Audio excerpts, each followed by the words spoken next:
नमस्ते दोस्तों, बंजारा क्रांति इस चैनल में आपका स्वागत है। आज मैं आपको एक सफर पर ले जाना चाहता हूं, समय के उस पार, जहां हम तांडा शब्द के पीछे छुपे इतिहास को जानेंगे। एक ऐसा शब्द जो घोर बंजारा समुदाय के जीवन में गहराई से जुड़ा हुआ है। अगर आपको इतिहास की अनसुनी ऐतिहासिक बातें पसंद हैं, तो आप बिल्कुल सही जगह पर हैं। और अगर आपने इस चैनल पर घोर बंजारा लोगों के बारे में बाकी वीडियोज नहीं देखे हैं, तो जरूर देखिए। अगर आपको मेरी मेहनत पसंद आती है तो लाइक, सब्सक्राइब और बेल आइकॉन दबाना न भूलें। चलिए शुरू करते हैं। तो तांडा का असली मतलब क्या है? रिसर्च के मुताबिक तांडा अफगानिस्तान का शब्द है। इसका सीधा सा मतलब है कैंप या बस्ती। आज भी आप अफगानिस्तान के इलाकों में, खासकर घोर प्रांतों में, यह शब्द सुन सकते हैं।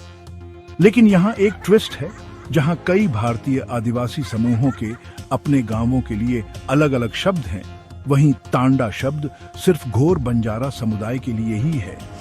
वे अपने तंबुओं और घरों के गांवों को तांडा कहते हैं। जरा पीछे चलते हैं। घोर बंजारा हमेशा से घुमंतू और व्यापारी रहे हैं।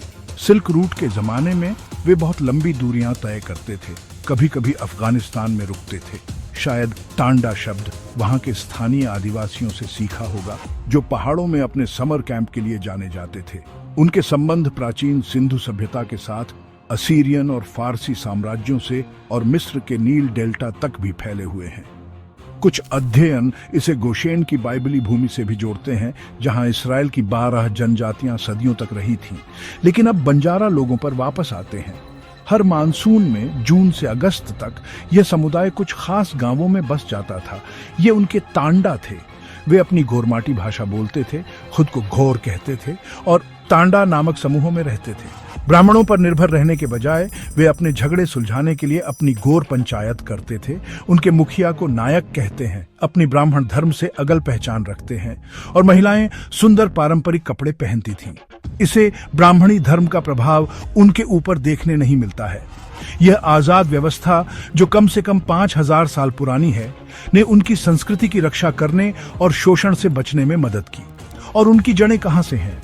2008 में माइकल बामशाद द्वारा किए गए डीएनए अध्ययन जैसे आधुनिक अध्ययन बताते हैं कि घोर बंजारा भारत के मूल निवासी हैं।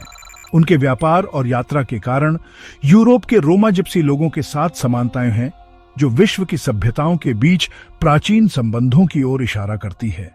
तो जब आप तांडा सुने तो याद रखें, यह सिर्फ एक शब्द नहीं है। यह घोर बंजारा लोगों के लिए यात्रा, साहस और अस्मिता योद्धा होने का पहचान का प्रतीक है।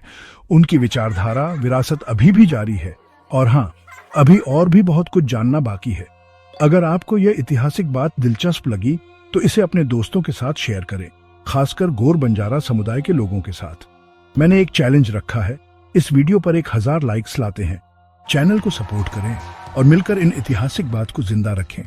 जय गौर, जय सेवालाल।